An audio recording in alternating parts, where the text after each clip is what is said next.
puse yo, entretenido leer a Ignacio Aliaga.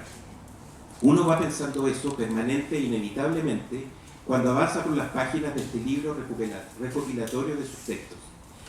Textos que se mueven libres y de paso borran fronteras entre la crónica breve, el ensayo, la columna de opinión. Y como si eso ya no fuera suficiente, incluyen también extractos de sus escritos de ficción. Pienso que buena parte de la gracia de los textos de Ignacio Aliaga es que escribe de lo cotidiano, de lo que está a la mano, cerca, pero que bajo su mirada aguda, con ese ojo tan sensible al detalle, pareciera que se mira por primera vez. Leerlo es encontrar siempre ese giro asombroso en lo que pareciera lo más común y corriente.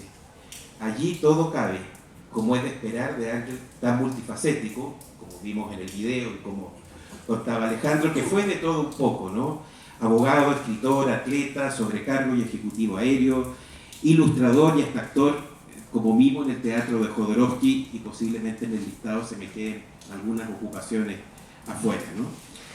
Así, en sus textos habla fluidamente de las corbatas, de las vacas, de los perros, de la medicina, de la tecnología, de los astronautas rusos, del esquí, del atletismo, hasta del clima. De este último tema, como bien decía Alejandro, sale el título de este libro, que me pareció genial, Proyecto de Ley de Días Nublados, ¿no? Y esto es un texto breve, que lo leyó Alejandro, y contundente a propósito de la aparición de esos inoportunos, desconcertantes y pertinaces días nublados en tiempos donde no deberían estar, ¿no? Como por ejemplo hoy día, en medio de la primavera, ¿no? Los cuales, propone el autor, debería ser parte, como me contaba Alejandro, de un proyecto de ley donde debería ser marcado en el calendario en grises y a los ciudadanos darles garantías como acariciar el gato, tomar desayuno en cama y otras cosas que parecen bastante seductoras, ¿no? Aliaga es alguien que está siempre alerta, por eso sus textos sorprenden siempre, porque siempre en su faena de escritor él encuentra algo. Eso me recordó a mí a otro cronista que es mucho más contemporáneo, que es argentino y que es igual de bueno. No sé si lo conocen, se llama Martín Caparrós, posiblemente hoy el mejor exponente de la crónica latinoamericana. Él siempre dice que el buen cronista debe moverse con lo que llama la actitud del cazador. Voy a citar, entre explicárselo yo, mejor voy a citar directamente a Caparrós, a qué se refiere con la actitud del cazador y por qué me parece pertinente si estamos hablando de Ignacio Aliaga. Dice Caparrós: hubo tiempos en que los hombres sabían que solo si mantenían una atención extrema iban a estar prontos en el momento que saltara la liebre y que solo si la cazaban podrían comer esa tarde. Por suerte, ya no es necesario ese estado de alerta permanente, pero el cronista sabe que todo lo que se le cruza puede ser materia de una historia y por lo tanto tiene que estar atento todo el tiempo como un cazador cavernario. Es un placer retomar de vez en cuando, dice Caparrós, ciertos atavismos y ponerse primitivos. Digo, continúa Caparrós, ¿no? Digo, mirar donde parece que no pasara nada, aprender a mirar de nuevo lo que ya conocemos, buscar, buscar, buscar. Uno de los mayores atractivos de componer una crónica es esa obligación de la mirada extrema. Aliaga, podríamos agregarlo de hecho a la lista de su oficio, para mí es un cazador, ¿no? Un cazador alerta. En todo caso, no un cazador cualquiera, ¿no? Un cazador en el estilo de Caparrós. Es sobre todo un cazador que maneja además muy bien el humor. Y como bien decía Alejandro, y lo comentábamos antes de empezar esta reunión, qué bueno tener la posibilidad de leer humor en tiempos que parecen tan graves, tan pesados, donde el humor es sometido a tantas reglas para poder expresarse, tiene que cumplir tantos formularios, no pegar aquí, no pegar allá, cumplir con una cuota de participación, tener equilibrio. Al final le piden al humor que no sea humor, ¿no? Entonces, es una maravilla encontrar textos con humor, donde hay un cazador que no solo está alerta, sino que además ejerce el humor. es uno de sus sellos distintivos, claramente, en prácticamente todos sus textos, y lo hace con talento. A veces es apenas una línea y ya está. Alejandro y yo elegimos los mismos textos para comentárselo a usted. Yo también, además del proyecto de ley de Día Nublado, había pensado en la lluvia, ¿no? Para hablar del humor. Claro, y tiene partes geniales, como lo leía Alejandro, ¿no? Que cómo dirime la disputa de que si era primero la lluvia o la sopaipilla, ¿no? Y en realidad dice que la lluvia, dicen los científicos que la lluvia, porque en el diluvio no hay reportes de sopaipilla, solo hay de lluvia, ¿no? Y cosas así, ¿no? Ahora, en realidad, yo me quedé pensando en este humor de Ignacio Aliaga, y tal vez, más que humor, es ingenio. Porque el humor, siento que es más que humor, es un humor agudo, es ingenio, ¿no? Salidas rápidas y divertidas a un tema que puede parecer el más intrascendente. Él le pone una cuota de humor y hace que ese tema explote, ¿no? De alguna manera.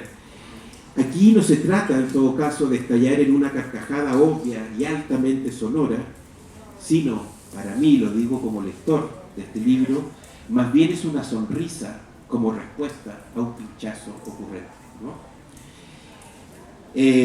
En un texto, hablando del humor, ¿no? Dedicado a los caballos, decía Alejandro en una parte, un capítulo que se llama Zoológico, y es genial. Yo les aseguro que no van a volver a mirar ni a las vacas, ni a los pollos, ni a cuando se coman pavo, igual después de que lean esos textos, ¿no? En un texto de los caballos, hablando del humor, él cierra así: entre las muchas variedades podemos citar a los caballos árabes, que se llaman camellos, los caballos de tiro, que tienen excelente puntería, los mampatos, que son apenas de este tamaño, y los pura sangre, o sea, las prietas, ¿no? Esta faceta graciosa de Ignacio Aliaga está también en sus textos de ficción. Hay uno titulado El suicida forzado, que es genial, y él escribe: mi entusiasmo juvenil me llevó a una empresa de pompas fúnebres en busca de un empleo. No me aceptaron porque tenía cara de vivo. Volví a insistir cuando la vida me había mostrado sus garras y estaba pobre y abatido, pero me rechazaron nuevamente porque no tomaban muertos de hambre. Pese a escribir de lo cotidiano, de lo cercano, como les decía al principio, hay algo curioso en los textos de Ignacio Aliaga. Aunque lo que narre sea cercano y esté al lado, él siempre logra ubicarse desde la orilla donde se mira todo con extrañeza, pues así, con esa deliberada distancia, todo puede describirse y puede contarse mejor. Como si fuera siempre un visitante de mundos que aparecen desconocidos. En esos territorios extraños no hay nada obvio, porque no se conocen. Y si lo hay, mejor hacerlo un buen chiste. A mí me pareció genial como el autor narra, por ejemplo, un partido de fútbol, donde todo lo que es tan sabido, para la gente que vemos fútbol, él lo cuenta desde la completa sorpresa. Que una pelota se meta en una red, que los jugadores se abracen como si fuera Año Nuevo, que jueguen con unos zapatos que él describe como llenos de furúnculos por debajo. Mención aparte, me parece, son sus textos sobre aviones, que él conocía bien, como bien decía Alejandro, por su larga vida acerca de los aviones, primero como sobrecargo y después como ejecutivo de una línea aérea. En esos relatos se dan licencias, por supuesto, como las licencias que permiten la ficción con respecto a la no ficción, pero tiene siempre descripciones acertadas en situaciones que uno ha visto en la realidad y que ha vivido tantas veces, ¿no? Como por ejemplo las despedidas en los aeropuertos. ¿Quién no ha vivido y padecido las despedidas en los aeropuertos, ¿no? Ignacio Aliaga escribe, dice: las despedidas en los aeropuertos son esas ceremonias semiteatrales que uno y otro se confunden en apretados abrazos, mientras las valijas también se confunden y los niños se entretienen jugando a las escondidas. Nuevamente, esa observación tan exquisita y tan aguda de Ignacio Aliaga. Y que a uno lo deja pensando, ¿no? incluso después de que ha cerrado el libro. Es de reconocer que unos pocos días después de que me leí con gusto este libro, fui a dejar a mi hermano menor al aeropuerto, ¿no? Él regresaba a Buenos Aires. Y en medio de ese espacio inmenso, yo pensé, me detuve un segundo después que me despedí de Diego, se fue, y quedé ahí parado. ¿Cómo describiría Aliaga hoy este aeropuerto nuestro, tan moderno, tan enorme, tan de primer mundo, tan de país desarrollado, ¿no? Yo no llegué a la respuesta, solo sé que seguro, como buen cazador, Ignacio Aliaga habría encontrado aquellos detalles imbatibles, ¿no? Sus ficciones, también incluidas algunas en este libro como extracto de algunas de sus novelas, funcionan con esta misma lógica y características que aquí he nombrado. Siempre ocurrentes, siempre divertidas, siempre con giros inesperados. Lo único que cambia es la materia prima. Si en las crónicas la materia prima es la realidad, en estas otras es la imaginación. Pero sus recursos narrativos, su manera de contar, es exactamente la misma. A veces se da el lujo incluso de reinventar historias ya conocidas, como de Romeo y Julieta, que no voy a contar nada porque no merece un spoiler, tienen que leer la nueva versión de Romero, perdón, le llama, claro, es Romeo y Julieta, pero ahí es Romero y Julieta. Y claro, porque a su manera, Aliaga también es un provocador, ¿no? La crónica, dice Caparrós, y bueno, Caparrós, es una mezcla en proporciones tornadizas de mirada y escritura. Dice también Caparrós que el cronista mira, piensa, conecta para encontrar en lo común aquello que merece ser contado. El libro de Aliaga está lleno de esas evidencias. Tal vez eso explique por qué estos textos, mayoritariamente de la década del 60, se leen hoy tan actuales.